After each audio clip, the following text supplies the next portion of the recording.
আসসালামু আলাইকুম রহমতুল্লাহ। সুপ্রিয় শিক্ষার্থীবৃন্দ, আশা করি তোমরা সবাই ভালো আছো। এই ভিডিওটা তৈরি করছি এসএসসি বা সমমান পরীক্ষার বিষয়ভিত্তিক নম্বর বিভাজন নিয়ে, যেটা 2026 সালের পরীক্ষা থেকে কার্যকর করা হবে। শিক্ষার্থীরা, আজকের এই ভিডিওতে আমরা তোমাদের ক্যারিয়ার শিক্ষা যে বইটা আছে তার মানবন্টন বা নম্বর বিভাজন নিয়ে আলোচনা করব। মোট 50 নম্বরের জন্য এই ক্যারিয়ার শিক্ষা বইয়ের মানবন্টন রয়েছে। তত্ত্বীয় অংশে রয়েছে 30 নাম্বার আর ব্যবহারিক অংশে 20 নাম্বার।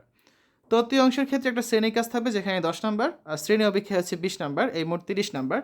তো কমপক্ষে একটা শ্রেণী কাজ মূল্যায়ন করে নম্বর প্রদান করতে হবে, আর কমপক্ষে 2টা শ্রেণী অপেক্ষা নিতে হবে। এর মধ্যে সর্বোচ্চ নম্বর প্রাপ্ত শ্রেণী অপেক্ষাটির নম্বর বিবেচনা করতে হবে, অর্থাৎ বেস্ট ওয়ান।